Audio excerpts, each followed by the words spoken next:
Hi అండి, welcome to my channel. అందరు బాగున్నారండి? నేనైతే చాలా బాగున్నాను. అందరికీ కార్తీక పౌర్ణిమ శుభాకాంక్షలు అండి. ఈరోజు కార్తీక దీపాలు వెలిగించాలి కాబట్టి అన్ని దీపాలన్నీ రెడీ చేసుకుంటున్నాను. అయితే ఇప్పుడు అన్ని దీపాలు వెలిగిస్తాను. అయితే నేను మధ్యాహ్నం టైంలోనే అంటే నాకు ముగ్గు వేయడము, తులసిని అలంకరించడం అని అంటే నాకు సాయంత్రం 5 అయిందండి. అన్నీ తులసిని అలంకరించుకొని ముగ్గులు వేసుకొని అన్నీ చేసుకునే వరకు అయితే నాకు సాయంత్రం 5 అయింది. ఇప్పుడు నేను ప్రసాదం చేసుకొని అన్ని దీపాలు వెలిగిస్తున్నానండి. తులసి పెళ్ళి చేయాలి కదండి, తులసి కోసమని నేను ప్రసాదం చేశాను. చేసిన తర్వాత నేను దీపాలు వెలిగిస్తున్నానండి, కార్తీక దీపాలు. నేనైతే ముగ్గులు సింపుల్గా వేసుకున్నానండి, ఓపిక లేదు పెద్ద ముగ్గు వేయడానికి. అందుకని నేను పువ్వులతోని చిన్నగా ముగ్గు వేసుకున్నాను. చిన్నగా వేసుకొని దీపాలు వెలిగించుకున్నానండి. ఇప్పుడైతే నేను తులసి పెళ్ళి చేస్తాను. అంటే ప్రొద్దున్న నుండి అసలు ఓపిక లేదండి. ప్రొద్దున్న నుండి ఏదో ఒక పని చేయడం. ప్రొద్దున 4 గంటల నుంచి చేస్తున్నానండి. పొద్దున 4 గంటల వరకే, 5 వరకే పూజ అయిపోవాలి కదా. అందుకని పొద్దున్నే లేస్తేనే ఈ టైం అయిందండి. ఇది చిప్పలండి, మనము వత్తులు కాలవాలి కదా. వత్తులు కాలవాలి కాబట్టి నేను 2 చిప్పలు తెచ్చుకున్నాను. అయితే ఒకరోజు ముందే నేను వత్తుల్ని నానబెట్టి పెట్టుకున్నాను. ఇప్పుడు నెయ్యి పోసుకుంటున్నానండి. పూర్తిగా నెయ్యిల్నే మనము వత్తులు కాలవాలి. అయితే నేను నెయ్యి పోసుకున్నానండి.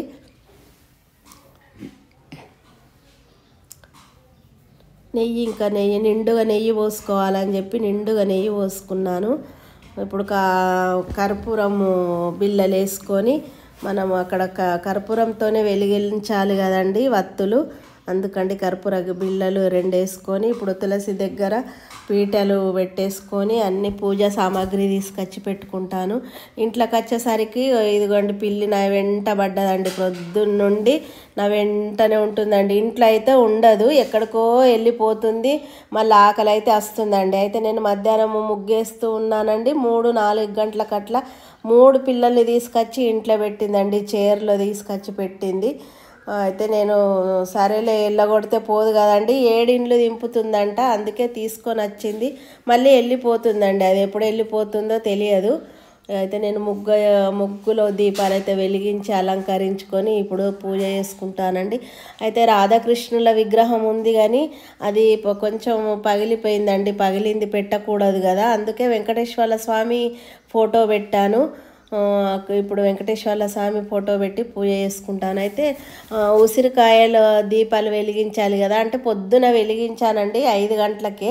అయితే ఇప్పుడు కూడా నేను 5 దీపాలు వెలిగిద్దామని అనుకొని నేను 5 ఉసిరికాయలకు బొట్లు పెట్టుకొని 5 ఉసిరికాయలు పెట్టుకున్నాను. మంగళారతి ప్రసాదము అన్నీ తెచ్చి పెట్టుకున్నాను. అయితే ఇప్పుడు తులసికి పూజ చేసుకొని కొబ్బరికాయ కొట్టి ప్రసాదము చూపించడమేనండి. నీళ్ళు అరగిస్తే అయిపోతుంది. అంటే మేమైతే ప్రతి సంవత్సరము పౌర్ణిమ రోజు మాత్రమే నేను తులసి పెళ్ళి చేస్తానండి. ఎందుకంటే అదే అలవాటు అయిపోయింది. తులసి పెళ్ళి పౌర్ణిమ నుండి 5 రోజుల వరకు చేస్తారు. పౌర్ణిమ తర్వాత 5 రోజుల వరకు అయితే చేయడం తెలుసండి. అంటే ఎప్పుడెప్పుడు చేస్తారో నాకు తెలియదు కానీ పౌర్ణిమ నుండి పౌర్ణిమ అయిపోయిన 5 రోజుల వరకు అయితే తులసి పెళ్ళి చేస్తాం. ఎందుకంటే జయంజనారాయణ స్వామి తలవాలు పౌర్ణిమ తర్వాతనే తలవాలు పడతాయి కదండి. జయంజనారాయణ స్వామి తలవాలు ఎప్పుడు పడతాయో అప్పుడే తులసి పెళ్ళి చేస్తామండి. అదే మాకు అలవాటు, అలాగే చేస్తాము. మేమైతే ప్రతి సంవత్సరము పౌర్ణిమ నుండి పౌర్ణిమ అయిపోయిన 5 రోజుల వరకు అయితే తులసి పెళ్ళి చేస్తామండి. అయితే మేమైతే ఎప్పుడు అలాగే చేస్తాం. మరి మీరు ఎలా చేస్తారో నాకు కామెంట్ చేయండి. మేమైతే ఇలాగే చేస్తామండి. ఎప్పుడైనా పౌర్ణిమ నుండి పౌర్ణిమ అయిపోయిన 5 రోజుల లోపు చేసేస్తామండి తులసి పెళ్ళి. మీరు కూడా ఎలా చేస్తారో నాకు కామెంట్ చేయండి. మీరు కూడా తులసి పెళ్ళి చేసి ఉంటే మీరు కూడా మాకు ఫోటో పెట్టండి. తులసిని ఎలా అలంకరించారో, ఎలా ముగ్గులేసారో నాకు ఫోటో పెట్టి కామెంట్ చేయండి. నేను ఎలా చేశానన్నది మీకు నచ్చుతుంది అనుకుంటాను. నేను చేసిన వీడియో ఖచ్చితంగా మీరు మా వీడియోకు ఫాలో కండి, షేర్ చేయండి. సబ్స్క్రైబ్ చేసుకోండి. ఒకవేళ సబ్స్క్రైబ్ చేసుకోకపోతే ఖచ్చితంగా సబ్స్క్రైబ్ చేసుకోండి. నాది కుకింగ్ ఛానల్ అండి.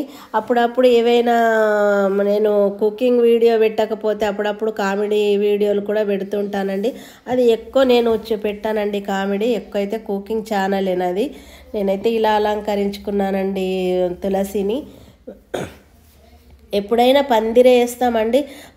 3 సంవత్సరాల నుండి నేను పందిరి వేయట్లేదు, ఎందుకంటే కట్టెలు దొరకటం లేదండి. కట్టెలు ఉంటే పందిరి వేసుకుంటే చాలా బాగుంటుందండి. నేనైతే ఇప్పుడు 3 సంవత్సరాలు అవుతుంది పందిరి వేయక. పందిరి వేసుకుంటే చాలా బాగుంటుందండి. ఎంత బాగుంటుంది పందిరి వేసుకుంటే, చాలా అంటే చాలా బాగుంటుంది. అయితే ఖచ్చితంగా వచ్చే సంవత్సరం అయితే పందిరి వేయాలనుకుంటున్నాను. వచ్చే సంవత్సరం కూడా నేను వీడియో పెడతానండి. ఖచ్చితంగా నేను పందిరి వేస్తాను. పందిరి వేయకపోతే తులసిని ఎక్కువ అలంకరించడం కుదరదండి, ఎందుకంటే చెట్టు బరువు ఆపది పువ్వులతోని అలంకరణతోని. అందుకని నేను సింపుల్గా నేను చేశానండి అలంకరణ, ఎక్కువ అలంకరించలేదు. పందిరేస్తే అయితే సూపర్గా ఉంటుందండి తులసి కోట, చాలా బాగుంటుంది. నేను తులసి కోటకు కలర్ కూడా వేయలేదండి, పసుపు పూసి బొట్లు పెట్టాను. దానికి కలర్లు పెట్టి మంచిగా పసుపు రాసి పచ్చ కలర్ రాసి బొట్లు పెడితే కలర్ చాలా బాగుంటుంది. అయితే నేను మామూలుగా పసుపు రాసి బొట్లు పెట్టాను. ఇప్పుడైతే ఈ వత్తులు కాలవడానికి ముగ్గేసుకున్నాను. ఇప్పుడు ఈ చిప్పలు పెట్టి వత్తులు కాలవడమేనండి. నేనైతే ప్రతి సంవత్సరము 1108 వత్తులు కాలుస్తాను. మరి ఎక్కువ కాలవడము మరి తక్కువ కాలవడము నాకు తెలియదు. అయితే నేనైతే ప్రతి సంవత్సరం ఇంతే కాలుస్తాను, అంతే కాలుస్తున్నానండి. ఇంకా పెంచుకోవాలి అనుకుంటున్నాను. వచ్చే సంవత్సరం మా పిల్లల పెళ్ళిళ్ళు అయితే ఖచ్చితంగా నేను వత్తులు ఇంకా పెంచుతాను. మా పిల్లల పెళ్ళిళ్ళు ఇద్దరి అయ్యే వరకు అంటే వచ్చే సంవత్సరం అయితే ఇంకా నేను పందిరేసి ఇంకా చాలా ఘనంగా చేయాలనుకుంటున్నానండి. అప్పుడైతే నాకు 2 కోడళ్ళు వస్తారు కాబట్టి నేను ఇంకా ఘనంగా చేస్తానండి తులసి పెళ్ళి. మేమైతే తులసి కోట చిన్నదేనండి, మాకు ప్లేస్ చాలా చిన్నగా ఉంటుంది కాబట్టి నేను ఎక్కువ అలంకరించలేదు. మాకు ప్లేస్ ఎక్కువ లేదండి. మేము చెట్లు పెట్టుకోవడానికి కూడా మా ప్లేస్ లేదు. నేను ఆయిల్ డబ్బాలు ఉంటాయి కదండి, అందులో పెట్టానండి. అది తులసి కోట పక్కకున్నాయి చెట్లు, ఎక్కువ పెట్టుకోవడానికి మాకు ప్లేస్ లేదు.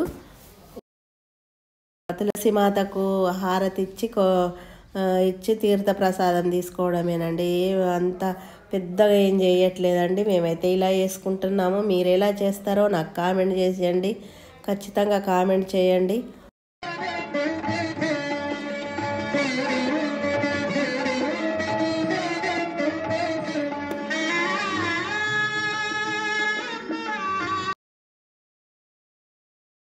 మా వీడియో మీకు అందరికీ నచ్చుతుంది అనుకుంటాను. నచ్చితే లైక్, షేర్ చేయండి, సబ్స్క్రైబ్ చేసుకోండి, బెల్ ఐకాన్ నొక్కండి, మా ఛానల్ని ఫాలో కండి. Thank you.